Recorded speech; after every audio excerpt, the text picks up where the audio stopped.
கண்ணப்ப நாயனாரின் வாழ்க்கை வரலாற்றை தழுவி தமிழ், தெலுங்கு, மலையாளம், கன்னடம் போன்ற மொழிகளில் வெளியாகி இருக்கும் கண்ணப்பா திரைப்படம். கடவுள் நம்பிக்கை என்பது ஒருவரால் திணிக்கப்பட வேண்டிய ஒன்றல்ல எனவும் அது தன்னால் உணரப்பட வேண்டிய ஒன்றென இந்த திரைப்படம் உணர்த்தியிருக்கின்றது.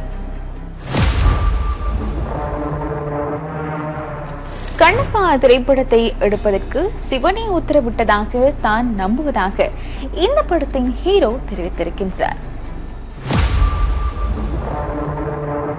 கண்ணப்பா திரைப்படத்தின் ஹார்ட் டிஸ்க் காணாமல் போனமை தொடர்பான சம்பவத்தின் பின்னணி என்ன? கண்ணப்பா திரைப்பட சம்பள விவகாரத்தில் விஷ்ணு மஞ்சுவை மிரட்டிய பிரபாஸ் மோகன்லால். கண்ணப்பா திரைப்படத்தினை பார்த்து பாராட்டிய திரை பிரபலங்கள்.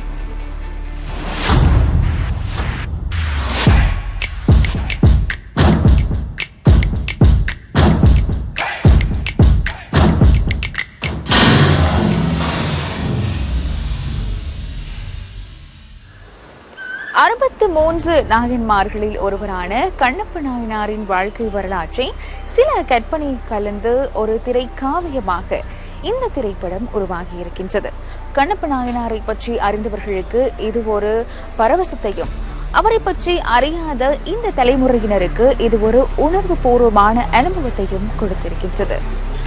இறை நம்பிக்கையற்ற நாத்திகராக வாழ்கிறார் வேடுவ குலத்தில் பிறந்த திண்ணன். அங்குள்ள மலையில் சிவபெருமான் வாயுலிங்கமாக இருக்க அந்த லிங்கத்தை திண்ணன் வெறும் கல் என்கின்றார். வாயுலிங்கத்தின் ஆற்றலை அறிந்து அதை கவர்ந்து செல்ல காணாமுகி என்ற இனக்குழுவின் தலைவன் உடுமூர் மீது படையெடுத்து வருகின்றான். இந்த நேரத்தில் தன்னுடைய காதலியை வேறொருவனுக்கு விட்டுக் கொடுக்க மறுத்து சண்டையிட்ட திண்ணனை குடியை விட்டு தள்ளி வைக்கின்றார் அவருடைய தந்தையும் வேடுவ குலத்தின் தலைவருமான சரத்குமார். திண்ணன் இல்லாத நேரத்தில் படையெடுத்து வந்த காளாமுகி சரத்குமாரை கொன்று விடுகின்றான். இதன் பின்னர் காளாமுகியை திண்ணன் எவ்வாறு அழித்தார், நாத்திகராக இருந்த இவர் சிவபக்தராக எவ்வாறு இதனால் மாறினார் என்பதே இந்த படத்தின் நீதிக்கதை. இந்த திரைப்படத்தில் திண்ணனாக நடித்துள்ள விஷ்ணு மஞ்சு கடவுள் நம்பிக்கையற்றவராகவும் பக்தி வந்த பின் சிவபக்தனாகவும் இருவேறு பரிமாணங்களில் தன்னுடைய நடிப்பை மிகவும் சிறப்பாக வெளிப்படுத்தியிருக்கின்றார். பாசமான தந்தை கதாபாத்திரத்தில் சரத்குமார் தன்னுடைய இயல்பான நடிப்பை வெளிப்படுத்தியிருக்கின்றார். ருத்ராவாக வரும் பிரபாஸின் நடிப்பும் அபாரம். இந்த திரைப்படத்தின் பாடல்கள் பெரிதாக வாய்க்கவில்லை என்று ஒரு சாரார் சொன்னாலும் பின்னணி இசை வேற லெவல் என்பதுதான் பலர்தும் கருத்து. சில நிமிடங்கள் மாத்திரமே திரையில் தோன்றும் மோகன்லால் எப்போதும் போல தனது அனுபவ நடிப்பை வெளிப்படுத்தியிருக்கின்றார். திரைப்படத்தின் லொகேஷன், ஆக்ஷன் சீன்ஸ் என பல பாராட்டுக்குரிய விடயங்கள் இடம்பெற்றுள்ளன. 3 மணித்தியாலங்கள் வரை நகரும் இந்த படம் இந்த தலைமுறையினருக்கு ஏற்றாற்போல் கடவுள் நம்பிக்கையை வெளிப்படுத்தியுள்ளது. பிரபல தெலுங்கு நடிகர் மோகன் பாபுவின் மகனும் இந்த திரைப்படத்தின் ஹீரோவுமான விஷ்ணு மஞ்சு இந்த திரைப்பட விழாவில் ஒரு சிறப்பான கருத்தை வெளியிட்டிருந்தார். இந்த படத்தை தான் ஒரு பாக்கியமாக கருதுவதாகவும் சிவனே இந்த படத்தை எடுக்குமாறு உத்தரவிட்டதாக தாம் நினைப்பதாகவும் அவர் கூறியிருந்தார். பல அதிசய சம்பவங்களுடன் குறித்த படப்பிடிப்பு நடத்தப்பட்டதாகவும் ஒரு மலை, ஒரு ஆறு என்ற இயற்கை வளங்களுடன் கூடிய ஒரு லொகேஷனை தேடிய போது நியூசிலாந்தில் அவ்வாறானதோர் இடம் கிடைத்ததாகவும் அங்கு செயற்கையாகவே சிவலிங்கம் ஸ்தாபிக்கப்பட்ட போது அது நிஜ கண்ணப்ப புராணத்துடன் சம்பந்தப்பட்ட இடம் என தெரிய வந்ததாகவும் அவர் தெரிவித்திருக்கின்றார். மேலும் காளஹஸ்தி புராணத்துடன் சம்பந்தப்பட்ட விடயங்களில் இருந்து பல செய்திகளை எடுத்து இந்த படத்தின் சீன்களாக மாற்றியுள்ளதாகவும் தன்னுடைய மகனும் மகளுமே இதில் நடத்தியுள்ளதாகவும் அவர் கூறியிருக்கின்றார்.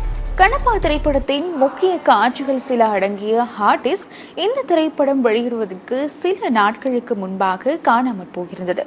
இது மர்மமா, சூழ்ச்சியா, படம் திரைக்கு வருமா வராதா போன்ற பல சர்ச்சைகள் இதனால் எழுந்திருந்தன.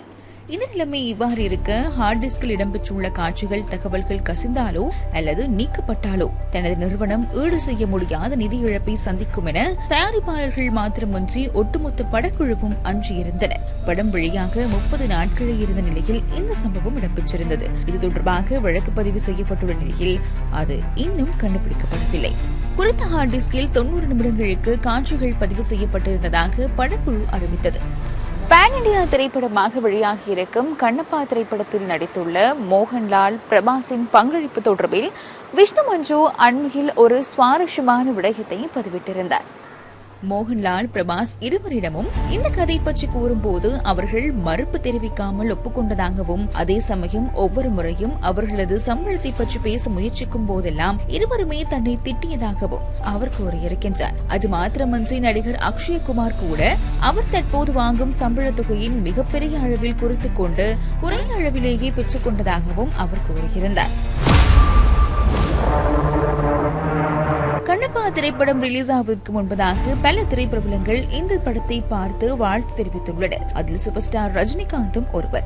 கண்ணப்பா திரைப்படத்தை பார்த்த ரஜினிகாந்த் விஷ்ணு மஞ்சுவின் நடிப்பு, படத்தின் ஆன்மீக ஆழம், காட்சி செழுமை மற்றும் உணர்ச்சிகரமான காட்சிகள் ஆகியவற்றை பாராட்டியுள்ளதாக சினிமா வட்டாரங்கள் தெரிவிக்கின்றன. மேலும் கண்ணப்பா ஒரு அசாதாரணமான படைப்பு எனவும் குறிப்பிட்டுள்ளார். இதனைத் தொடர்ந்து திரைப்படத்தின் இயக்குநர், நடிகர் ஆகியோர் ரஜினியின் பாராட்டு தங்களுக்கு மிகவும் ஊக்கமளிப்பதாகவும் அவரது அரவணைப்புக்காக 22 ஆண்டுகளாக காத்திருந்ததாகவும் குறிப்பிட்டுள்ளனர்.